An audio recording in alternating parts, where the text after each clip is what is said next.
Broadcasting from the business capital of the world, this is the Podcast Business News Network.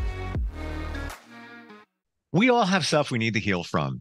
And if you say after hearing that, no, that's not even true. There's no, you're not being truthful to yourself. We do. We have things from the past, it could be 2 years ago. It could be when you were 7 years old.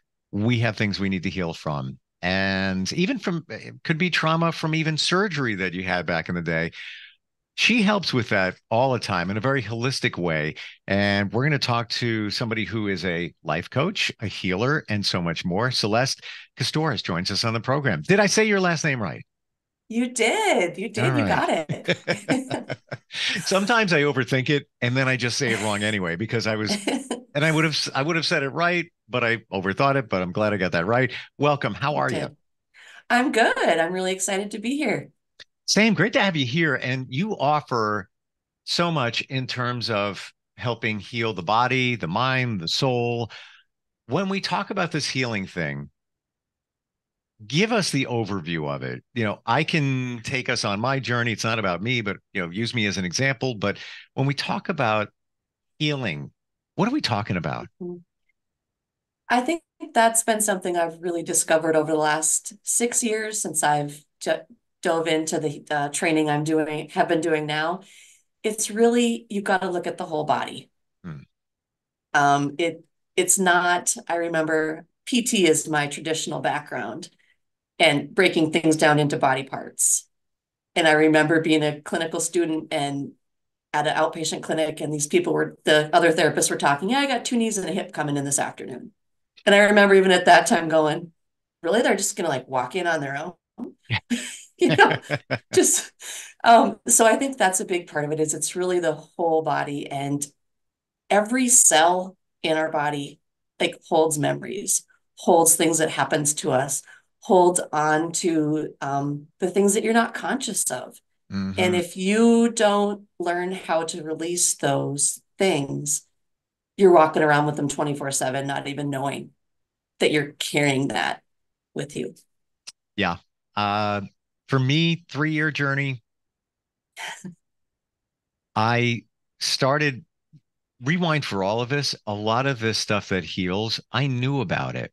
I helped market it for people, but I never really jumped into it. I heard the word Reiki, for example, when I was 17, operating in a camera as an intern at a cable station. Some kooky lady was doing something, and I don't know what it was. And I'm like, Reiki, I don't know. Let me get a close up. What I didn't know. And then years later, worked with that until I felt I needed it. And then I jumped into all of this stuff. And I'll tell you, Celeste, it's only been in the last year, not even, where I started realizing after studying and learning that it's on the cellular level, the stuff that we deal with, stuff that we internalize, the stuff that stressing us out. It's getting into every blank cell in our body.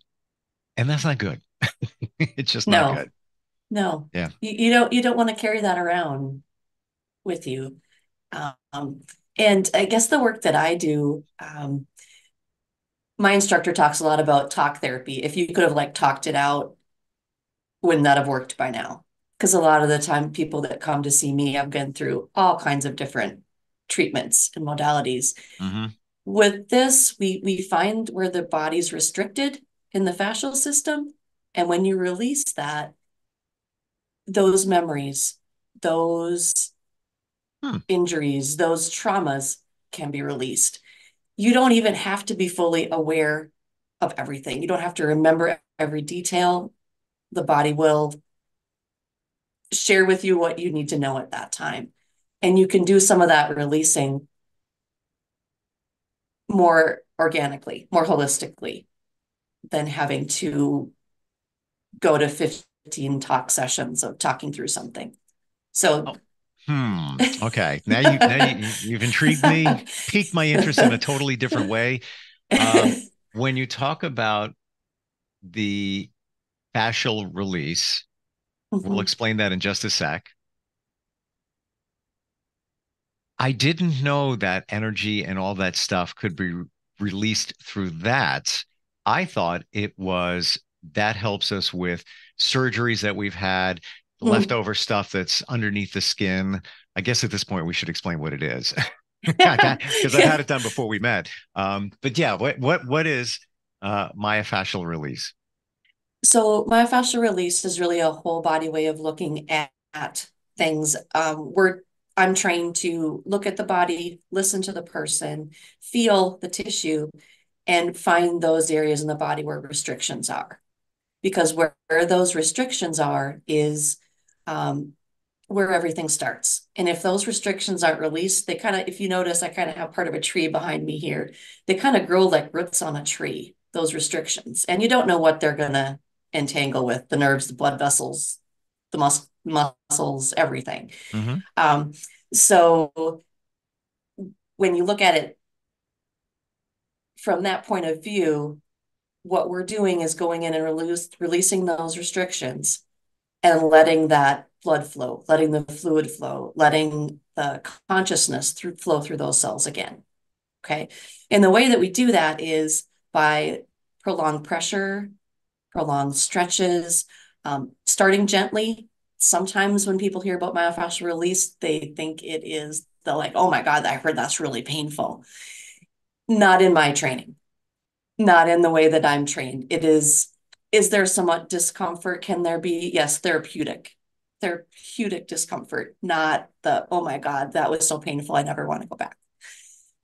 So that it's really just, it's stepping back, it's finding those areas, it's being patient and working with those restrictions in that gentle, sustained pressures, holds, kind of layer by layer, density by density until you get through I want to make sure I understand this now. it. It was my understanding that when you have a surgery or a procedure, an injury, that it disrupts, picture it as a mesh underneath your skin, Mm-hmm. and everything is all connected, but that can impede a lot within that system.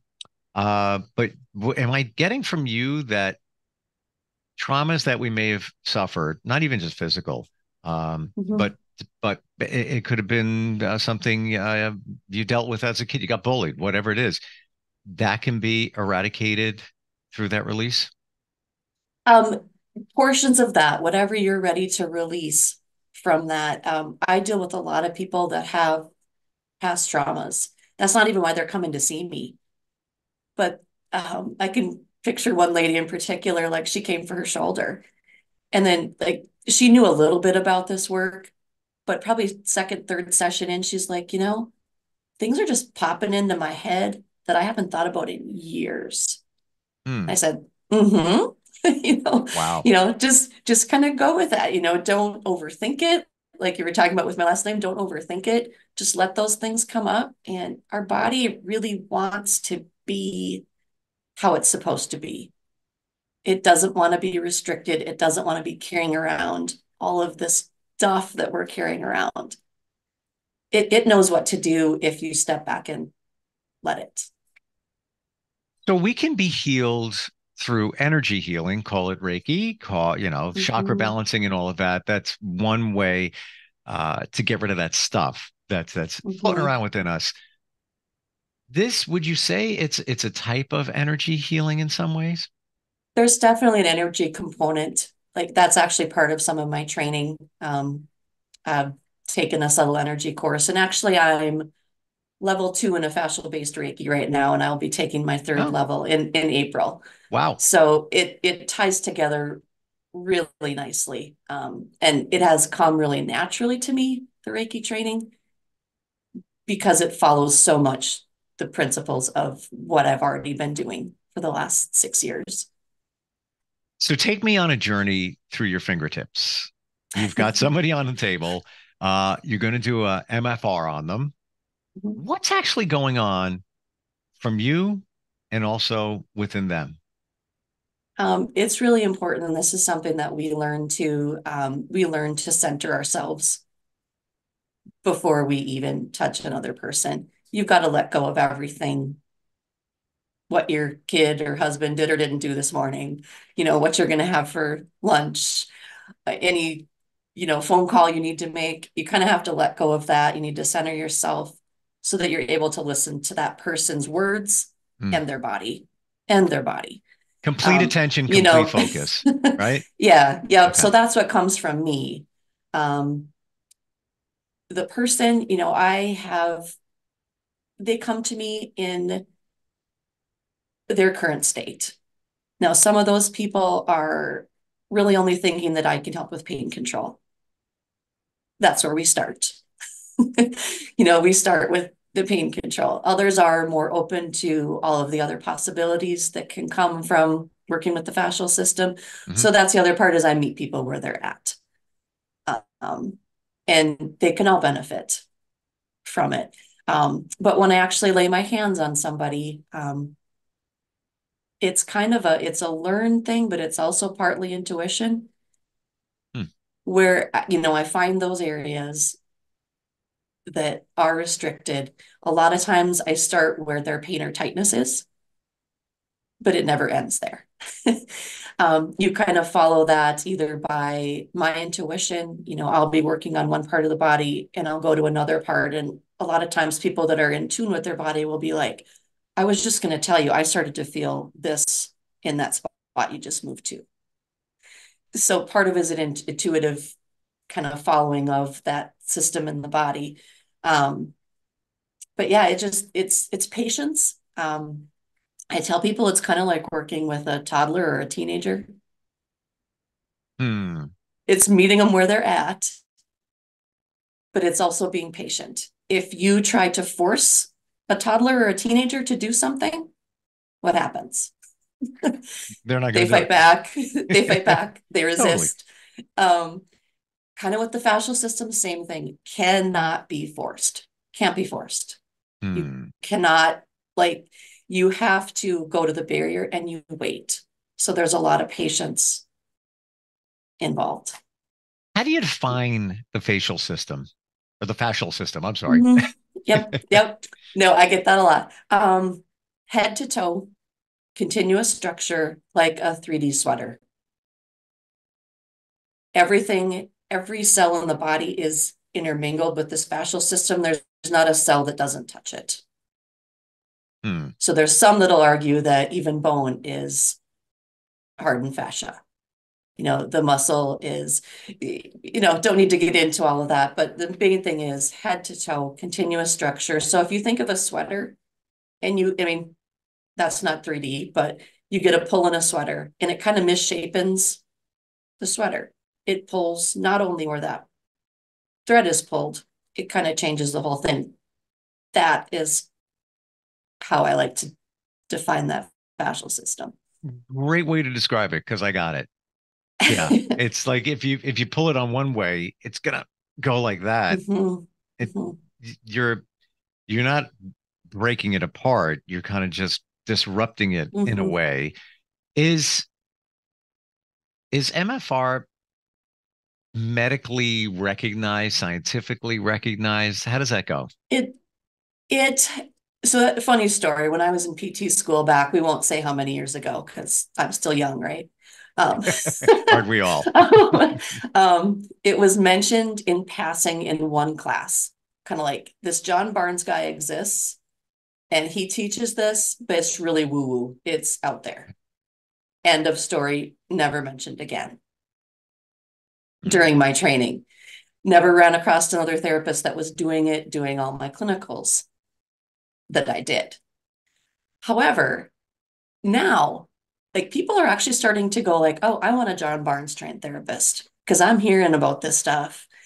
And so it's kind of been word of mouth. John always talks about the 100th monkey, that as more and more people are realizing what this is, buying into it, it kind of becomes part of a collective consciousness. People are out looking for it. That being said, there's still critics. There's still people that don't believe. But part of my fascial-based Reiki class I'm taking right now, I actually had my very husband that needs everything rationalized. He listened to part of a talk, and Carol Davis is her name. and she has done the research, and she has the why behind most of this stuff. And it's really kind of fascinating. I didn't feel like I needed that because I felt it, Mm-hmm. but it is there. And for those that are seeking it out, I mean, we learn about Einstein, we learn about Tesla, we learn about dark matter. I mean, all of these things in our training are brought in. So the science is there. It's just, it's coming, and it's not quite as accepted as we'd like it to be yet, but it's there. I'm glad you said Tesla. I am, because I've been studying him, and I'd have to call him, in my opinion, the king of manifestation. All the experiments he did, he manifested. He was kind of obsessed, and Mhm. they materialized. They happened. And there's a 369 formula that he used. I have a book sitting on my coffee table. Excuse me. And I've yet to get more than 5 pages in. Got to find a time, but it's about manifesting. But there's something there. He didn't, he was able to bring things to him in terms of what he wanted. Yes, he was very eccentric, kind of kooky you know, if you read deeper into it. However, he got it done. He got it done. This thing called electric we have came from him. The motor in your car, the motor in your vacuum cleaner came from him. So interesting that you said that. And Einstein too. I've been studying him. It's like literally last week, I just spent an evening on Einstein. I don't know why. I just something I had to learn. Yeah. Like what's going on? And they somebody had the foresight to preserve his brain, or at least analyze it. And there's a section of it where there's an extra section. Yes, Yep. he's kind of smart. Right. He had an advantage over maybe the rest of us. Um, how I often hear myofascial release connected to or said in the same sentence sometimes as lymphatic massage. Two very different things, or are they? Um, I think that they are. There is no protocol to myofascial release.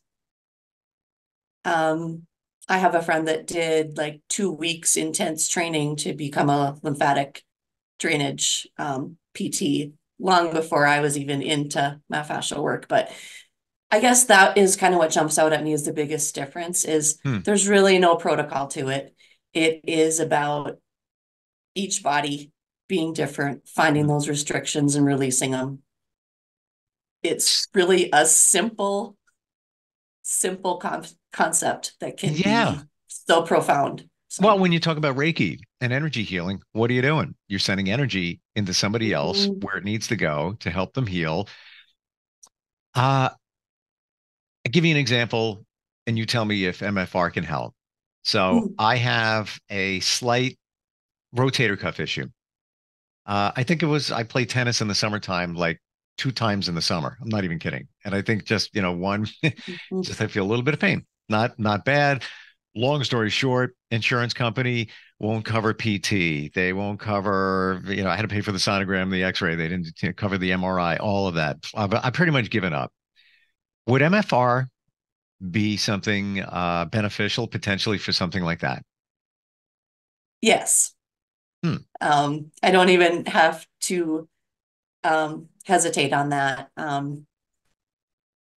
Can we for certain fix it? I don't think you can ever say that. But even small tears can heal on their own. Yeah. It's a really good way of getting back to your life, playing tennis without the pain, even if it's twice a summer. Um, it's and it yeah, it can help those long-standing things. I had a client that came in to me for orthopedic reasons. An ankle, like she's in her 30s, she hurt it in high school. And a hip, like after having kids, never was quite the same.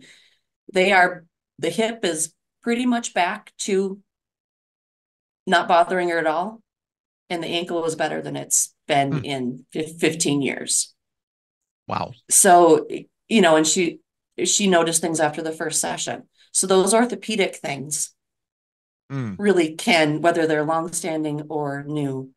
And then she started realizing some of the relaxation factors. We started doing some cranial work.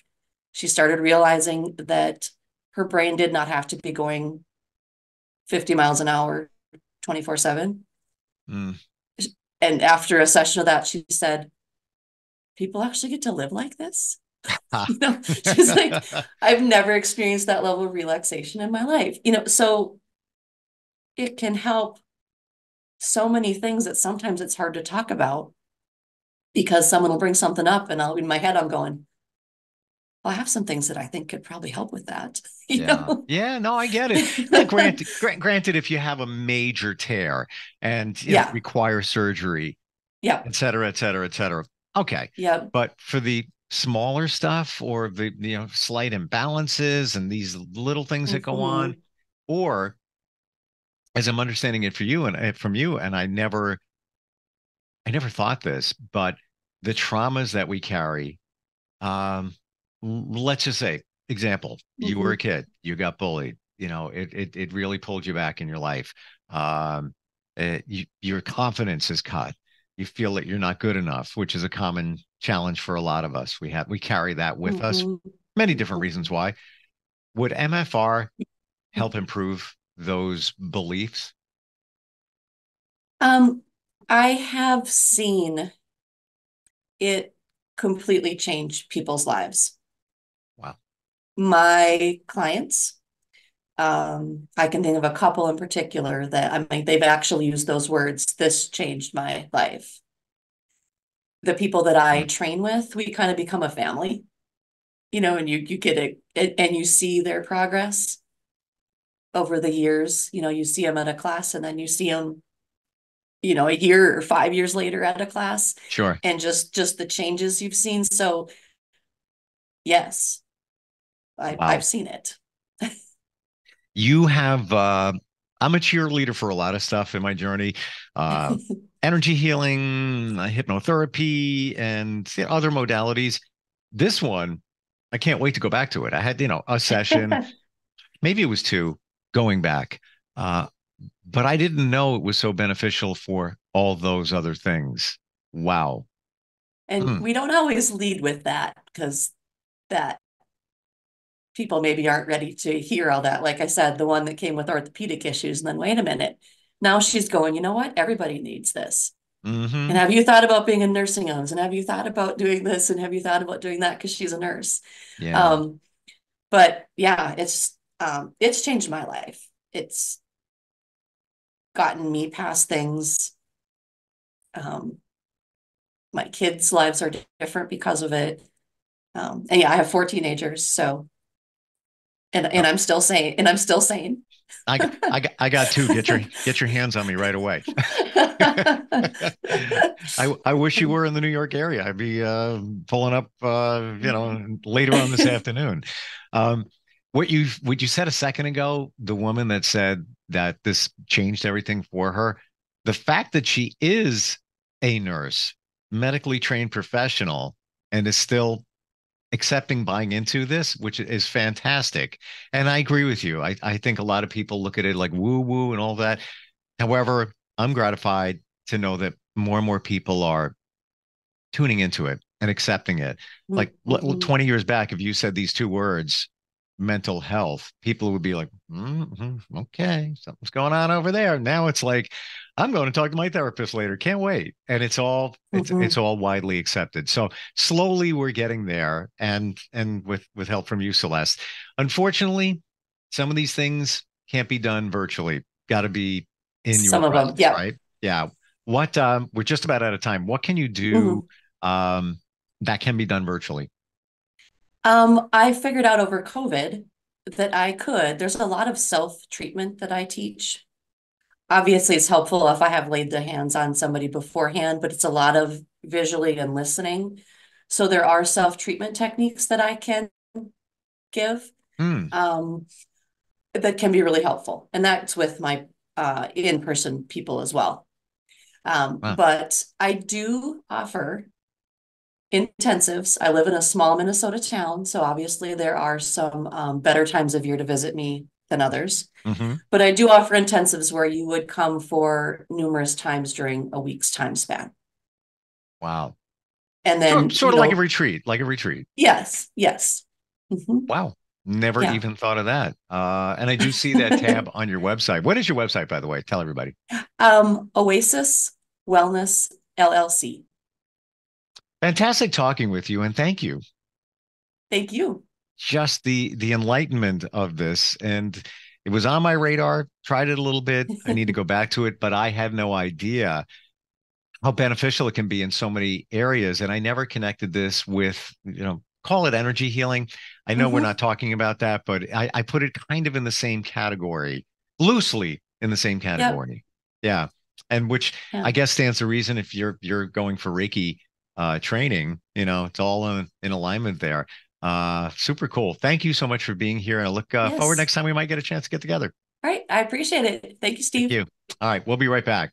Are you looking for even more of the podcasts and hosts that you love? The Podcast Business News Network is proud to announce that you now have even more ways to listen live. Check out the MyTuner Radio, online radio box, and Simple Radio apps on iOS and Android, or find us online. Search for Business News Network on mytuner-radio.com, or search Podcast Business News Network on streama.com and onlineradiobox.com/US. Take your podcast on the go and don't miss a minute of the action.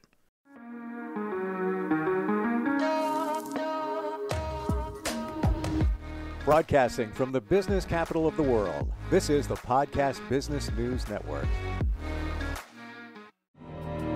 For nearly 2,000 severely injured veterans, everyday life has become filled with barriers.